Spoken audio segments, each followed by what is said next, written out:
She was 13 when they called her a thief and told her to be gone by the first snow.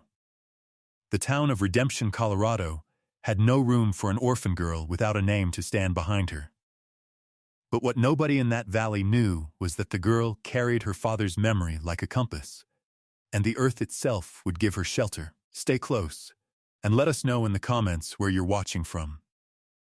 The year was 1888, and the chill that settled over the high country of Colorado in late October was more than a simple drop in temperature. It was a premonition. From the rutted track that served as the county road, the town of Redemption looked small and resolute against the vast ascending wall of the mountains, a handful of weathered buildings huddled together as if for warmth. Smoke twisted from stone chimneys, a pale gray against a sky the color of washed-out slate. To a stranger passing through, it might have seemed a picture of frontier fortitude, a place where people looked out for their own. The stranger would have been wrong. Near the edge of the settlement, just past the livery, a girl was splitting wood. Her name was Nell Sutter, and at 13, she moved with the unhurried economy of someone long accustomed to labor. She worked with a small felling axe, its head patched and rehelved, bringing it down with a clean, percussive crack that echoed in the thin air. She was small for her age, her frame wiry beneath a threadbare dress and a man's canvas coat that had belonged to her father. The wood she split was not for a warm hearth in a cozy cabin, but for a meager pile beside the lean-to she'd called home since her father's death in the spring. He had been a miner, a man who understood the language of rock and earth, and he had left her with little more than his tools, his quiet ways, and the small plot of land the mining company had let him use. Now, the town was taking even that. The injustice arrived not with a shout, but with a quiet knock. It came in the persons of Mr. Gable, the proprietor of the dry goods store, his face a mask of pinched piety, and Reverend Miller, whose authority in the town was as solid and unyielding as the granite peaks that loomed over it. They stood on her doorstep, their shadows falling long into the small, clean-swept room. On the rough-hewn table between them, Mr. Gable laid a ledger book. He did not open it. He did not need to. "A tin of peaches, Nell," he said, his voice flat, "and 2 pounds of sugar. Gone from the shelf yesterday. The cost is $4. Nell met his gaze. Her own was clear and steady. "I have not been to your store in a week, Mr. Gable. I have no money for peaches." The Reverend cleared his throat, a sound of practiced solemnity. Theft is a sin, child, but confession can lighten the soul. A simple admission, and perhaps the Lord and Mr. Gable will be moved to leniency. Nell's hands, calloused and chapped from her work, rested on the table. She did not clench them. "I have nothing to confess, Reverend. I did not take what wasn't mine." The lie was a cold, hard thing in the room, an object with its own weight. Everyone in Redemption knew Nell was honest to a fault.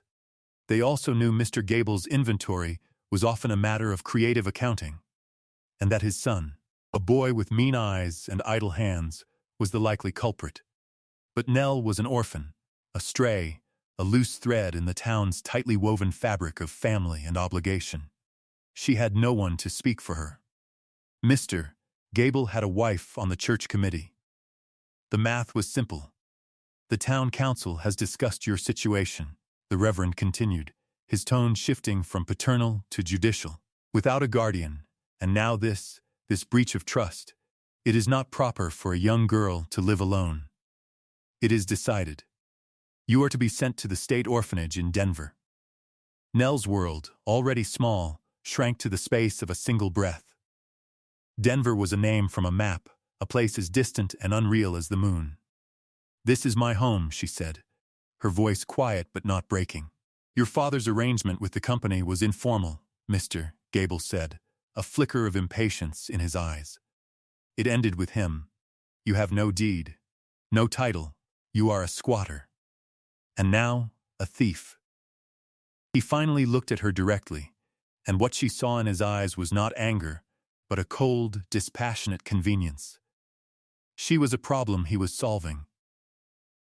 "You will be gone by the first significant snowfall," the Reverend pronounced, as if delivering a verdict from on high. The stage will take you. We will not have this stain on our community through the winter. They left her then, the two men of God and commerce, their duty done. The ledger remained on the table for a moment, before Mr. Gable, as an afterthought, picked it up. Nell stood in the silence of the cabin, the scent of their pomade and self-righteousness lingering in the air. She looked at her hands. They were her father's hands, strong and capable. She would not be gone by the first snow. She would not be a stain. She would simply be. The town of Redemption had made its decision. Now, she would make hers.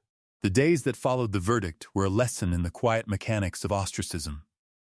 The town of Redemption did not shout its disapproval. It whispered it, or rather, it ceased to speak at all. When Nell walked the single street to the creek for water, the few people she passed would find a sudden, urgent interest in the sky. The mud on their boots, the far-off mountains, doors that had once been open to her, where a neighbor might have offered a piece of bread or a kind word, were now closed and silent.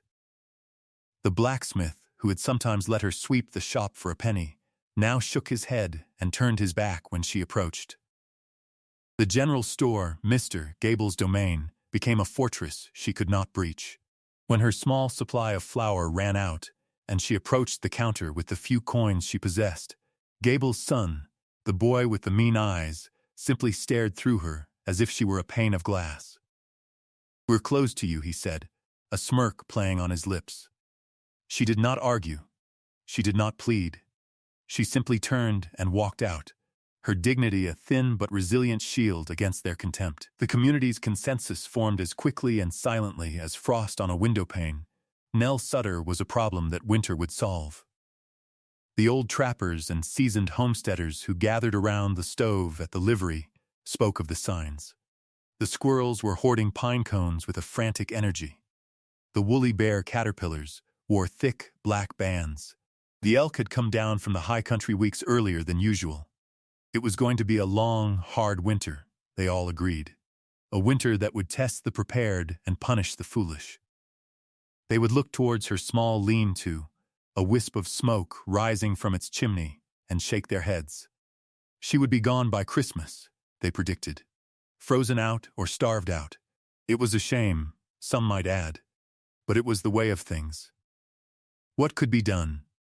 Nell heard the whispers, felt the weight of their collective certainty. She saw the pity in the eyes of the few who still dared to meet her gaze, a pity more galling than the open hostility of the others. They had already written her story, a short, sad tale of an orphan girl who couldn't make it. They were all waiting for the ending. But Nell was not reading from their script. While the town watched and waited for her to fail, she was engaged in a different kind of reading. She was reading the land. Every evening, as the sun bled out behind the western peaks, she would walk the creek that ran behind her father's plot. She was not wandering aimlessly. She was calculating. She was remembering. Her father had been a man of few words, but the words he spoke had weight.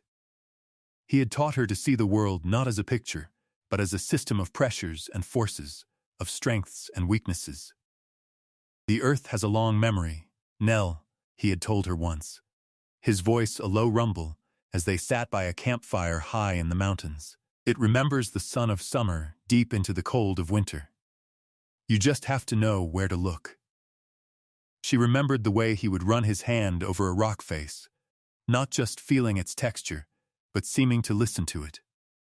He had taught her about fracture lines and strata, about the way different kinds of rock held or shed heat. He had spoken of the limestone that ran in thick veins through the mountains of this region, how it was soft enough to be worked but strong enough to hold, and how it often hid caves and shelters from the wind. She followed the creek, her eyes scanning the steep banks, not for firewood or game, but for the telltale signs her father had described, a certain kind of erosion, a specific species of moss that favored the calcium-rich seepage from limestone, a subtle depression in the hillside that suggested a hollow space beneath. She was looking for a place where the earth remembered the sun. The town saw a lonely, defiant child walking a path to her own destruction. They could not see the calculations happening behind her calm, gray eyes. They could not see the map of the earth she carried in her mind, a map drawn by her father's voice. They saw her as abandoned. They did not understand that she was not alone. She had his knowledge, and in the coming cold, that knowledge would be worth more than all the gold and silver in the mountains. It would be the one thing they could not take from her. The memory that would save her life was not of a grand lesson or a dramatic pronouncement. It was a quiet moment, tucked into the ordinary fabric of a summer afternoon years before. She had been 9, and her father had taken her on one of his prospecting trips, high into the San Juan Mountains. He was not looking for gold that day, but for a specific kind of quartz for a geologist in Denver. They had been caught in a sudden, violent thunderstorm, the kind that can turn a mountain summer day into a lethal winter in minutes. The temperature plummeted, and the rain turned to sleet, then to a driving, wet snow. Her father, with the calm urgency of a man who knew the mountains intimately, had led her not down, but sideways, along a steep, crumbling slope. He pointed to a dark stain on a cliff face, a place where a shallow overhang of granite gave way to a softer, whiter rock beneath. Limestone, he'd said, his voice barely audible over the howl of the wind. The granite gives us a roof, but the limestone gives us a home. He'd used his rock hammer to chip away at the base of the limestone, widening a small, natural fissure into a crawl space. Inside, the space was no bigger than a closet, but the air was still and, to her surprise, not cold. It was simply not cold. It was neutral. While the storm raged outside, he had explained it to her, his voice a low, soothing rumble in the small, dark space. He had not lectured her like a schoolmaster. He spoke to her as an equal, a fellow traveler in a world of physical laws. Everything wants to be in balance, Nell, he'd said. Heat is just energy, and it always moves from where there's more to where there's less. The wind, the rain, the cold ground, they're all thieves, trying to steal the warmth from your body. He lit a single candle, and its small flame barely flickered in the still air. Our job, he continued, is to build a better vault. A place where we can keep our little bit of warmth safe. He pressed her hand against the limestone wall of their small cave. It felt cool, but not the biting, life-sapping cold of the granite outside. This here is our vault. See, the earth itself is a giant stone, and deep down it's always the same temperature. About 55 degrees, year-round. The winter cold can only reach down so far. That's the frost line. Below that, the earth is holding on to its warmth. Limestone, it's like a sponge for that warmth. It soaks it up and holds it steady. It has thermal mass. The term had sounded grand and mysterious to her 9-year-old ears, but he had made it simple. It means it's slow to heat up, but it's also slow to cool down. It's a bank. You put a little bit of heat into it, and it holds it for you. It doesn't let the wind steal it away. He had then showed her how, with just the heat from their 2 bodies and that one small candle, the temperature in their tiny refuge was slowly, almost imperceptibly, rising. He explained how a proper shelter would need ventilation, a way for the bad air from a fire to get out, without letting all the good heat escape with it. He drew a diagram in the dirt with his finger, showing a low entrance to keep the colder, heavier air out, and a small, high vent for the smoke to escape. The smoke wants to go up, he'd said. You just have to give it a chimney, a path of least resistance. Let the physics do the work. She had stored the knowledge away without thinking, the way a child stores the rules of a game or the lyrics to a song. It was just a story her father had told her, a fascinating but abstract principle. She believed him because he was her father, and he knew everything.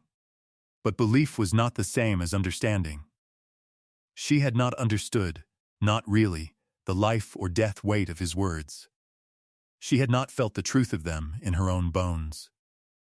Now, years later, as she walked the frozen creek bed below Redemption, his words returned to her not as a memory, but as a set of instructions. The coming winter was the storm. The town's judgment was the wind. The limestone vein her father had spoken of was no longer an abstract geological feature. It was a promise. It was the vault. She would find it. She would build it. She would let the physics do the work. Her search ended on the 3rd of November. The day was cold and gray, with a wind that carried the sharp scent of snow. About a half-mile upstream from the town, where the creek made a sharp bend, the northern bank rose into a steep, wooded bluff. There, tucked behind a thicket of overgrown hawthorn, she found it, a dark, horizontal slash of gray-white rock, exactly as her father had described. It was a limestone outcrop, partially hidden by a curtain of frozen roots and earth. A small talus slope of broken rock at its base suggested a hollow space within. Using her father's rock hammer and a small shovel she'd taken from the lean-to, she began to dig. The work was slow and brutal. The ground was hard, the air was thin, and her muscles, accustomed to splitting wood, screamed in protest at the new, unfamiliar strain. But she worked with a methodical, unhurried rhythm, her breath pluming in the cold air. She was not just digging, she was excavating a future. By the end of the first day, she had cleared the entrance enough to crawl inside. The space was a natural fissure, a solutional cave carved by water over millennia. It was not large, perhaps 10 feet wide and 12 feet long, with a ceiling that sloped from 6 feet high at the entrance to just 4 feet at the back. The floor was covered in a thick layer of damp earth and fallen rock. The air was stale and heavy with the smell of wet stone and decay. To anyone else, it would have been a dark, forbidding hole. To Nell, it was a blueprint. She spent the next 2 weeks in a fever of secret labor. She rose before dawn, her small figure a moving shadow in the twilight, and worked until the last light failed, timing her movements to avoid being seen from the town. Her first task was to secure and improve the structure. Using the felling axe, she harvested deadfall pine from the surrounding woods, dragging the logs to the cave entrance. She was not building a cabin, she was reinforcing a vault. She used the timbers to frame the entrance, creating a low, narrow doorway she could seal against the wind. She dug a trench around the perimeter of the interior, channeling the natural seepage of water to a low point at the front, which she then dug out to create a small sump. The floor she leveled, and then, painstakingly, she paved it with flat river stones she carried one by one from the creek bed. This was not for comfort, but for thermal management. The stones would absorb the heat from her fire and radiate it back slowly through the night. The most critical piece of engineering was the chimney. A fire inside an unventilated cave was a death sentence, a lesson her father had drilled into her. She located a natural fissure in the ceiling at the rear of the cave. Using the rock hammer and a sharpened pry bar, she spent 3 days on her back, chipping and clearing the narrow crack, extending it upwards through nearly 4 feet of rock and earth until it broke through to the surface on the hillside above. The opening was small, no bigger than her fist, but it was enough. For the chimney itself, she scavenged. In a gully behind the abandoned assay office, she found what she was looking for, a forgotten pile of mining scraps. Among the rusted cables and broken ore carts were several lengths of 4-inch iron pipe, used for ventilation in the smaller shafts. They were heavy, but she managed to drag them, one by one, back to her cave. She pieced them together, sealing the joints with a mortar she made from clay dug from the creek bank, and ran the pipe from a spot she designated for her fire pit up to the hole in the ceiling. The final piece was insulation. She spent days gathering dry moss, pine needles, and armfuls of dry leaves, stuffing them into every crack and crevice in the cave walls and ceiling. She wove a thick mat of willow branches to cover the entrance, and then built a second, outer door of stacked timbers and packed earth, creating an airlock, a small buffer zone between her shelter and the outside world. While she worked, she gathered. She set snares for rabbits and squirrels, dressing the meat and curing the pelts. She dug up the last of the wild onions and gathered pine nuts. She had a small store of flour, salt, and beans she had carefully portioned out. And from her father's lean-to, she brought the essentials, his tools, a cast iron pot, a single wool blanket, a small brass-cased thermometer, and a worn copy of Marcus Aurelius's Meditations. On November 20th, with the sky to the north a bruised, ominous purple and the first snowflakes beginning to drift down from the mountains, she was ready. She sealed the outer door, leaving just a small crawl space, and lit the first fire in her stone-lined pit. The dry kindling caught quickly, and as the flames grew, she watched the smoke. It hesitated for a moment then, as if drawn by an invisible hand. It flowed into the mouth of the iron pipe and vanished. The physics, as her father had promised, was doing the work. She had built her vault. Now, she would see if it would hold. The first great storm of the winter of 1888 arrived on the night of November 21st, a blizzard that swept down from the north with a fury that seemed personal. It came not with a gradual accumulation, but as a sudden, violent assault, a wall of white that erased the world. The wind howled through the canyons, a high, mournful shriek that clawed at the roofs of Redemption and piled snow in drifts that buried fences and blocked doors. Inside the town, families huddled close to their stoves, stuffing rags into the cracks around their windows and listening to the storm as if to the footsteps of an invading army. They thought of the orphan girl, if they thought of her at all, with a grim, self-satisfied pity. The winter had come for her, as they knew it would. They imagined her in the flimsy lean-to, cold and alone, her small fire extinguished by the first blast of wind. They imagined her succumbing to the inevitable. In her cave, Nell Sutter listened to the same wind, but she heard it differently. It was not a personal threat, but a distant, impersonal force. Inside her stone and earth vault, the sound was muffled, a low, resonant hum that seemed to come from the very heart of the mountain. There was no draft. The air was still, and it was warm. Before sealing the entrance, she had hung her father's brass thermometer on a wooden peg driven into the limestone wall, about 5 feet from the fire pit. Now, in the flickering light of the small, efficient fire, she watched it. The mercury had been hovering at 40 degrees when she came in. As the fire burned, fed by a steady, economical diet of 2 small logs every hour, the needle began to climb.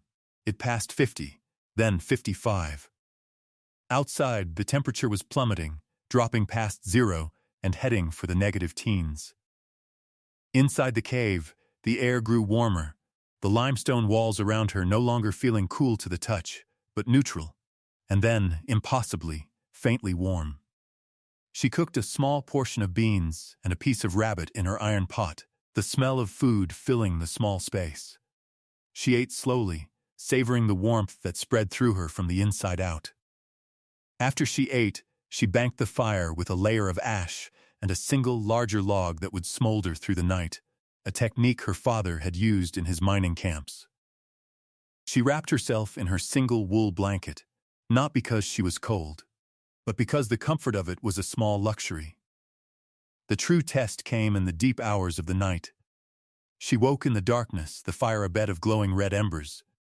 The wind outside had risen to a terrifying pitch, but inside, there was only a profound, enveloping silence.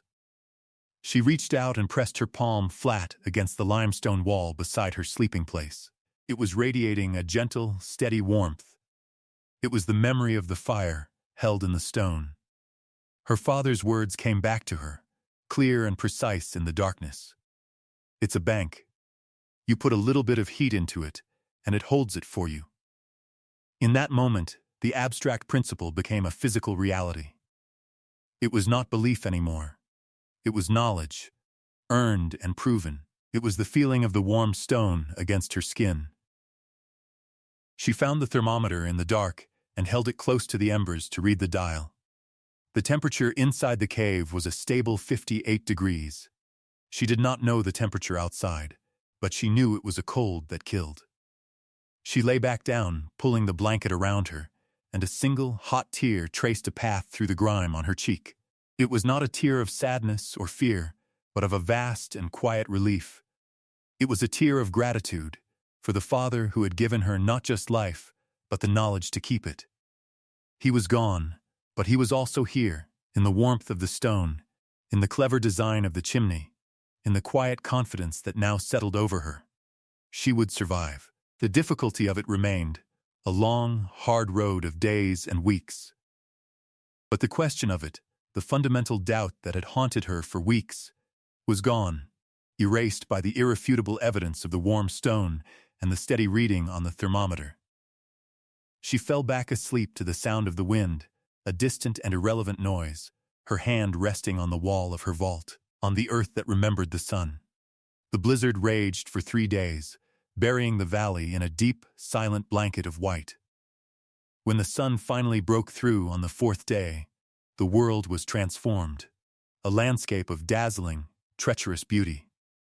In Redemption, the men of the town spent the day digging themselves out, their faces grim. The snow was deeper than anyone had seen in a decade. 2 barns on the edge of town had collapsed under the weight. The stage from Denver was overdue, presumed lost or turned back. A quiet, gnawing anxiety settled over the community. As the initial crisis passed, a different kind of thought began to surface. It was Mrs. Miller, the Reverend's wife, who voiced it first. She was a woman whose piety was matched only by her certainty in the moral order of things. "That poor child," she said to her husband over breakfast, her voice laced with a performative sorrow. "We must see. It is our Christian duty." The Reverend, whose own roof had leaked and whose firewood was dwindling faster than he'd calculated, agreed. A search party of sorts was formed, consisting of the Reverend, Mrs. Miller, and the town's part-time sheriff, a man named Calloway whose authority was largely theoretical. They made their way on snowshoes up the creek, their progress slow and difficult. They found the lean-to first, a pathetic, collapsed ruin of canvas and wood buried under 4 feet of snow. It was exactly as they had expected. Mrs. Miller let out a small, theatrical gasp. "The Lord has taken her," she whispered. But Calloway, a practical man, pointed towards the bluff.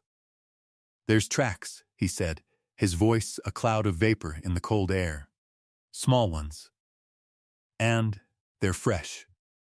They followed the tracks to the thicket of hawthorn and the low, timber-framed entrance to the cave. A thin, almost invisible plume of smoke rose from a spot higher up on the hillside. They stood for a moment in confused silence. This was not part of the story they had written. The Reverend called her name. "Nell? Nell Sutter?" The woven willow mat was pushed aside, and Nell emerged, blinking in the bright sun. She was not the gaunt, frostbitten wraith they had expected to find. She was thin, yes, and her face was smudged with soot, but her eyes were clear and her movements were steady. She wore her father's canvas coat, and she was not shivering. "Good morning, Reverend," she said, her voice calm and even. They stared, speechless, at the small, warm puff of her breath. Mrs. Miller, recovering first, pushed forward. "Child, you're alive. We thought." She peered into the dark opening behind Nell, wrinkling her nose at the smell of wood smoke and cooked rabbit. "What is this place?" "It's my home," Nell said simply. The Reverend, a man accustomed to having the final word on all matters, found himself at a loss. He saw the expertly stacked firewood, the neatly organized tools, the faint glow of warmth from within. He could not reconcile what he saw with what he knew to be true. A 13-year-old girl could not do this. It was not possible. They left soon after, their offers of help and a place in town, now that she was a curiosity rather than a problem, politely but firmly refused. They walked back to Redemption in a state of bewilderment, their story of a miraculous survival spreading through the town and unsettling its certainties. 2 days later, another visitor arrived. This time it was Mr. Gable and Sheriff Calloway. They did not come with offers of Christian charity. They came with the cold weight of the law. Gable had lost a significant portion of his stock to the cold. The addition to his store, poorly built, had frozen solid, bursting tins and ruining sacks of flour. He was in no mood for miracles. "This has gone on long enough," Gable said, his voice sharp and angry. He gestured at the cave. "This land is owned by the mining company. You have no right to be here. You're a trespasser." Calloway, looking uncomfortable, shifted his weight.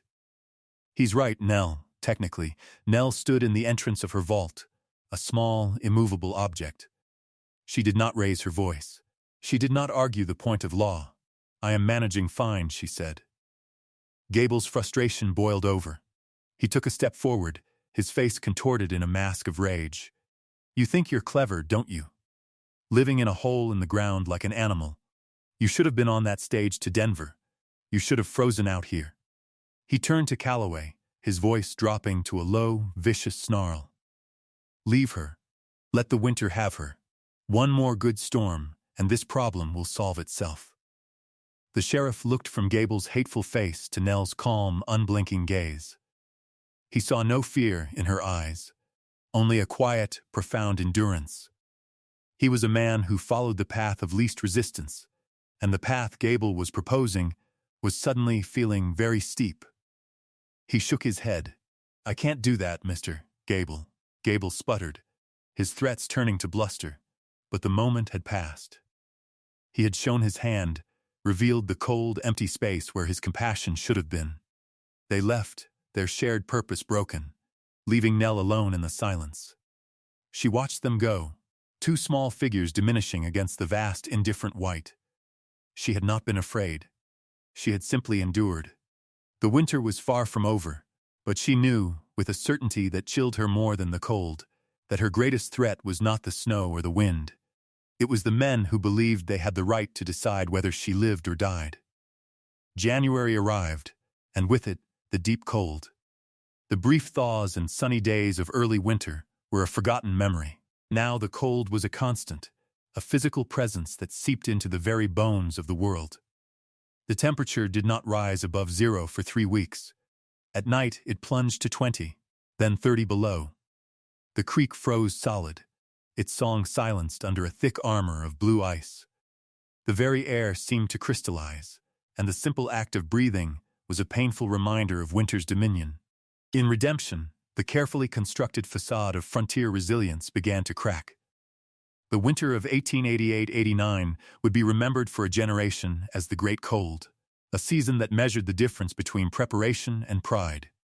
The Henderson family, who had built their new cabin in a hurry the previous summer, lost their entire flock of chickens in a single night when the coop, facing the wrong direction, was blasted by the north wind. The roof of the livery stable, weakened by the first blizzard, groaned under a fresh load of snow and then collapsed, killing 3 horses and ruining the winter's supply of hay. The town's well froze, and the men had to spend their days hacking at the frozen creek with axes to get water, a dangerous, exhausting task. Sickness followed the cold. A persistent, hacking cough spread through the town, settling deep into the lungs of the old and the very young. Dr. Adams, whose supply of medicine was dwindling, spoke grimly of pneumonia. The Reverend Miller preached sermons on endurance and faith, but his words rang hollow in the face of empty woodsheds and the rising fear in his congregation's eyes. The town, which had so confidently cast out one of its own, was now facing a collective reckoning with its own hubris. Their preparations, based on the memory of milder winters, were failing. Their resources, applied carelessly, were not enough. Meanwhile, a half-mile up the frozen creek, Nell Sutter's system performed exactly as designed.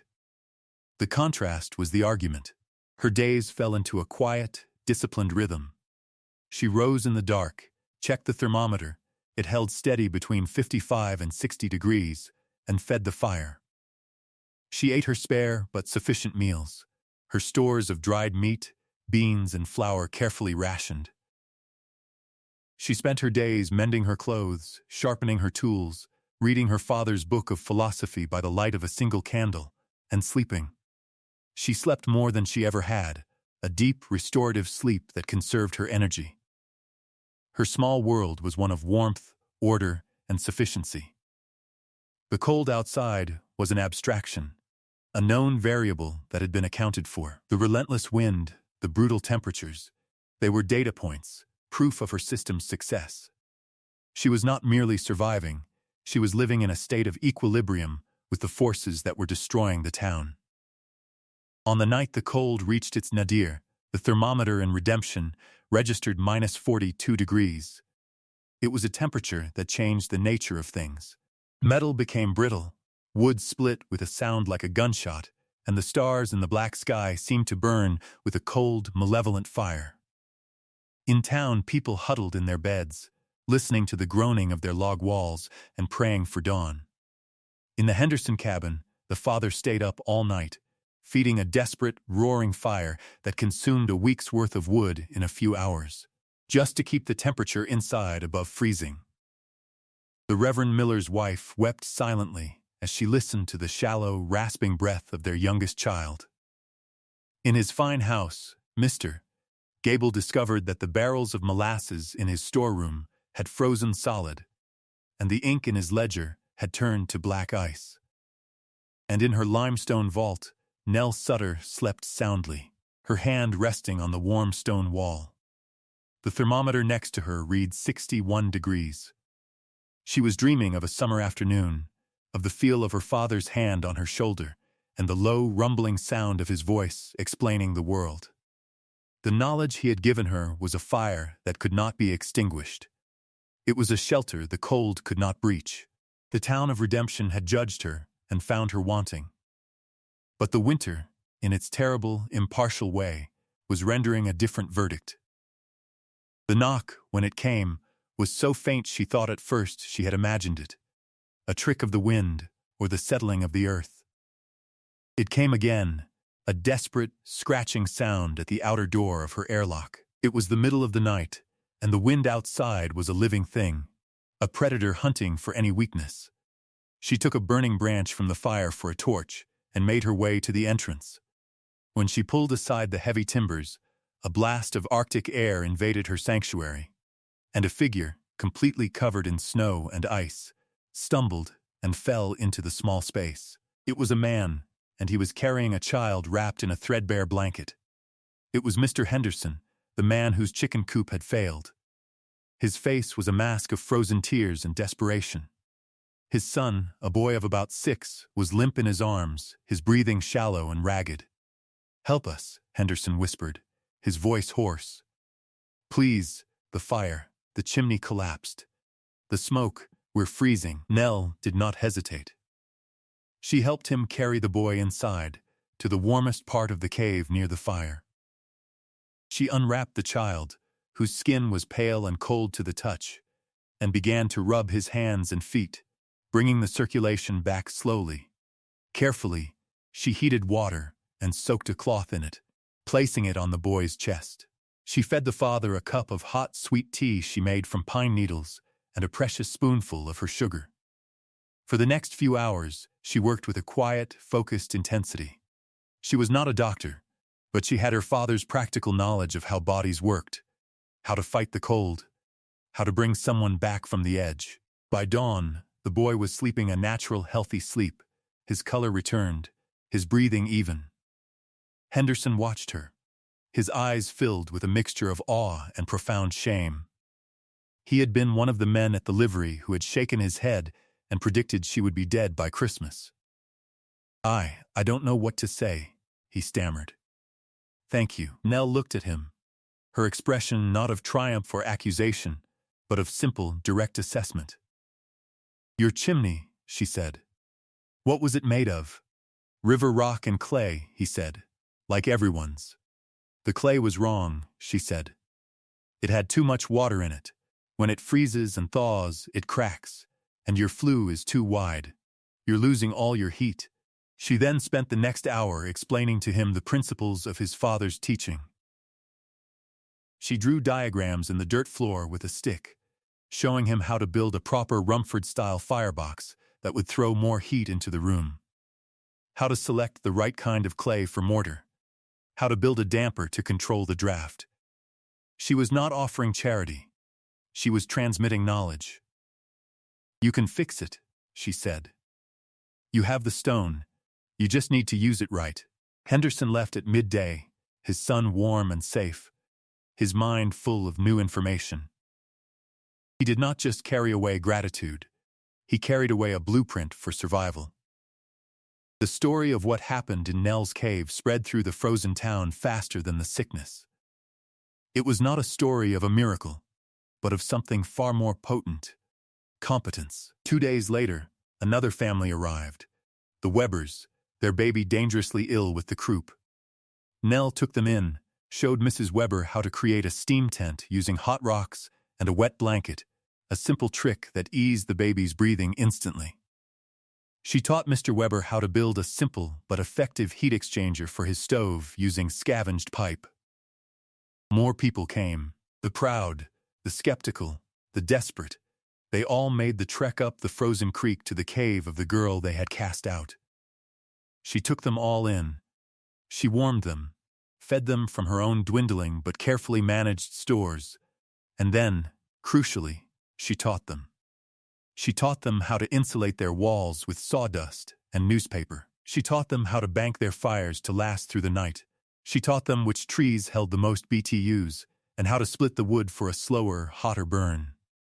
The cave became a school, a workshop, a quiet center of communal survival. Nell Sutter, the outcast, was becoming the person who remembered how to live. She never spoke of the town's earlier judgment. She never mentioned the whispers, the closed doors, the accusation of theft. She simply met their need with her knowledge, treating each person with the same impartial, practical care. The knowledge was saving them, and in the sharing, it was saving her, too. It was completing its purpose. Knowledge that saves only its holder is knowledge poorly used. Her father had never said those words, but she knew, with an unshakable certainty, that he would have agreed. The thaw began in late February, a slow, grudging retreat of the cold. The sun had a new strength, and the days grew longer. The sound of dripping water, a music long forgotten, returned to the valley. The creek began to stir under its shell of ice. For the town of Redemption, it was like waking from a long and terrible fever. They had survived, but they were not the same people who had entered the winter. They were humbled, they were indebted, and they were, for the first time, united, not by shared piety, but by a shared, life-altering education. The final reckoning came not with a trial, but with a quiet visit. On a bright, cold morning in early March, 2 figures made their way up the muddy path to Nell's cave. It was Reverend Miller and Mr. Gable. They looked older, diminished. The winter had taken its toll on them as well. The Reverend's youngest child had survived, thanks to a steam tent built exactly as Nell had instructed Mrs. Webber. Gable's store was a shambles, half his inventory lost, his arrogance frozen out of him. They stood before her, and for a long moment, no one spoke. It was Gable who finally broke the silence, his voice a low murmur, his eyes fixed on the ground. "My storeroom," he said. "The north wall. I can't keep it warm." Nell looked at him, then at the Reverend, whose face was a study in conflicted emotions. She did not invite them in. She did not turn them away.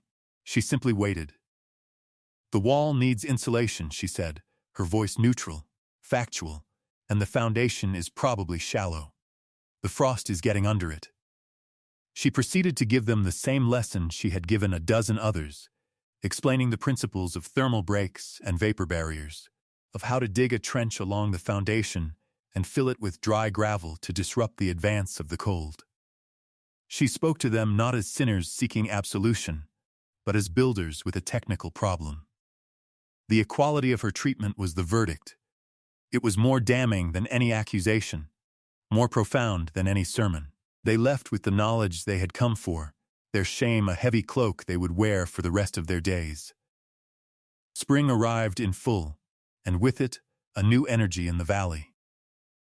A man named Amos Vale, a widowed assayer from Leadville, arrived in town, drawn by rumors of the strange winter and the girl in the cave. He was a quiet, methodical man, with eyes that saw the world in terms of its mineral composition. Intrigued, he paid a visit to Nell. He found her not in the cave, but outside, sorting through a pile of dark, heavy dirt she had dug from the back of it. She had been using it to bank her fire. It holds the heat well, she explained to him. Vale picked up a handful of the black dirt. He crumbled it in his fingers, brought it to his nose, and then, his eyes widening, he produced a small magnifying glass from his pocket. He stared at the sample for a long, silent minute. "Child," he said, his voice trembling with an excitement he could not contain. "This isn't dirt, this is silver ore. High-grade silver lead carbonate. I've never seen anything like it outside the Matchless." The vein of limestone that had given her shelter was not just a geological curiosity. It was the caprock for a massive, previously undiscovered silver deposit. The back wall of her cave was, quite literally, a wall of silver. The news hit Redemption like a lightning strike. Gable, his old instincts flaring, was the first to act. He convened a town council meeting, arguing that the cave was on company land, that Nell was a squatter, and that the claim belonged to the town. He was going to take it from her, just as he had tried to take her home. But this time, he was not speaking to the same town. "Mr. Henderson stood up first. That girl saved my son's life," he said, his voice ringing with conviction. "That cave is hers." "Mrs. Weber stood up. She taught us how to keep our babies warm. She asked for nothing in return." One by one, the people Nell had helped stood up and spoke. They were her witnesses. Their testimony was not about law or title, but about a debt that could not be repaid in currency. It was a moral testimony, and it was unshakable. When the vote was taken, only Gable and 2 of his cronies voted to seize the claim. The motion was defeated. The next day, Amos Vale, acting on Nell's behalf, rode to the county seat and filed the claim. He used her father's rock hammer to mark the corners of the claim, which she named the shelter. The paperwork was filed in the name of Nell Sutter. She was 13 years old, and she was now the sole owner of one of the richest silver strikes in the history of the county. The town that had cast her out had in the end been forced to answer for what it had done. And in answering, it had at last found a small measure of redemption. Time, which had seemed to slow to a crawl during the endless winter, now accelerated. The story of the orphan strike, as the newspapers called it, brought a rush of prospectors, merchants, and dreamers to the valley. Redemption boomed, but it was a different kind of boomtown. Its foundation had been relaid not on greed, but on a hard-won lesson in humility and interdependence. Nell Sutter, the girl who had owned nothing, was now the wealthiest person in the county. But the money, when it came, seemed to be the least interesting thing about her. She did not build a mansion. She did not leave for Denver or San Francisco. She stayed. With Amos Vale as her quiet, trusted advisor, she managed her mine, the shelter, with the same methodical competence she had used to manage her survival. She paid the highest wages and insisted on the safest working conditions in the state, installing the very ventilation systems her father had taught her about. The miners, who had seen too many of their own die for the profit of distant owners, gave her their fierce, unwavering loyalty. She used her wealth not to acquire things, but to build them. Her first project was a new, stone-built schoolhouse, with a large, south-facing wall of windows and a heating system of her own design. She endowed a public library and stocked it with books on geology, engineering, and philosophy. She established a fund, administered by a committee of townswomen, for the aid of any person in want, without judgment or question. It was her quiet, permanent answer to the actions of Mr. Gable. She built a small, sturdy house for herself, not far from the mouth of the cave, with a workshop where she could tinker with her ideas. Amos Vale was a frequent visitor, a quiet presence in her life. The town watched and waited for a wedding announcement, but it never came. He was her partner and her dearest friend, but she remained her own person, her independence as solid and unyielding as the mountains. The knowledge she had shared became part of the local vernacular. Sutter-style chimneys and foundations became the standard for all new construction in the valley, a practical legacy that saved countless cords of wood and more than a few lives in the winters that followed. A reporter from the Rocky Mountain News came to write her story, expecting a tale of rags to riches romance.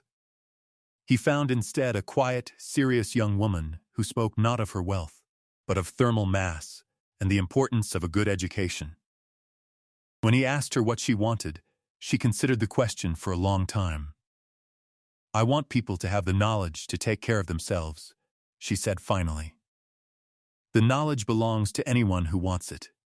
She lived a long and fruitful life. She saw the silver boom fade, and she helped the town transition its economy to ranching and timber. She never married. She never had children of her own. But the children of redemption were all, in a way, hers. She aged, her hair turning the color of the silver she had pulled from the earth, her hands gnarled, but still capable.